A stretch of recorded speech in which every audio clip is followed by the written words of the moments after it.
Eu acho que ele deu vários recados ao longo da entrevista. Eu convido os nossos ouvintes, que a gente está indo para o final, a observarem, a ler a entrevista, está lá no meu blog, rosiane.blog.br, eu também coloco em destaque nas minhas redes sociais.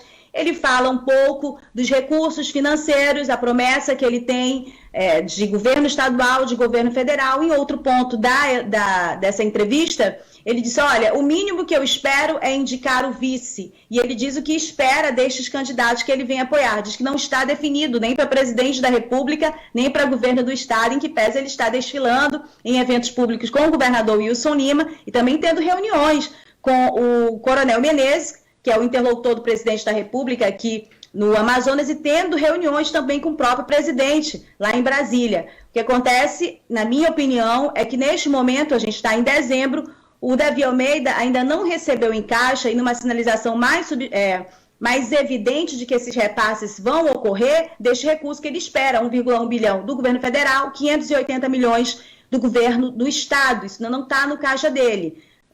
Avançou as sinalizações avançaram em relação ao governo federal, e o governo do estado, pela informação que eu tenho, já transferiu mais de 100 milhões, mas não chega nem a metade do que prometeu para o Davi Almeida. Ele deixa bem claro em outros momentos da entrevista que ele precisa desse recurso para dar uma nova cara para essa prefeitura de Manaus, para a gestão dele. A gente tem um ano de gestão do Davi Almeida, a gente vê que ele dá uma dinâmica diferente pelo perfil que ele tem, até por ser um político com menor vaidade em relação ao prefeito anterior. Você percebe isso porque os secretários dele estão na rua, falam com a imprensa, tem a sua própria projeção, muito mais que a gente via os secretários anteriores. Isso dá uma cara de que a prefeitura está mais nas ruas também. No entanto, a gente não vê ainda uma obra, uma gestão, políticas públicas que tenham a cara desta gestão Davi Almeida. E ele precisa disso, para fazer isso precisa de recursos, mas esses recursos ainda não caíram. Ele cobra isso, na minha opinião, dessas pessoas que estão em busca do apoio dele, desta máquina municipal.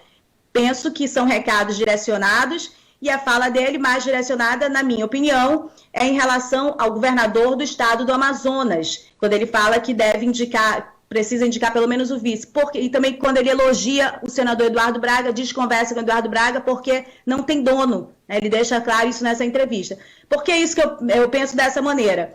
Rapidamente falando, porque o vice já se mostrou claramente essa função, uma função inglória. Ela traz problemas de isolamento, ela traz problemas de pouquíssima influência. Você vê o que está acontecendo aí com Carlos Almeida, você veja o que aconteceu com Henrique Oliveira, carregou o peso de serviço sem nenhum bônus. Ele carrega o fim quase, ele não conseguiu se eleger vereador, o Henrique Oliveira, depois que foi vice-governador, e antes disso ele tinha uma projeção, um carisma que era próprio dele, perdeu isso nessa função. Então, vice tem se mostrado ao longo do tempo uma função inglória.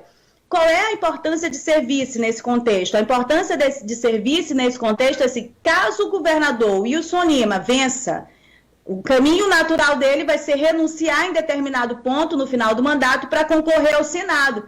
Neste ponto, ser vice seria importante, porque o vice se torna o quê? Governador. Então, seria importante realmente indicar o vice. Na minha opinião, várias declarações que vão ser dadas ao longo daquela entrevista da sexta-feira, que eu convido vocês a ler novamente lá no meu blog, elas são recados claros e direcionados ao governador Wilson Lima. Rosiane Carvalho, muito obrigado pela coluna de hoje. A gente tem hoje ainda uma exclusiva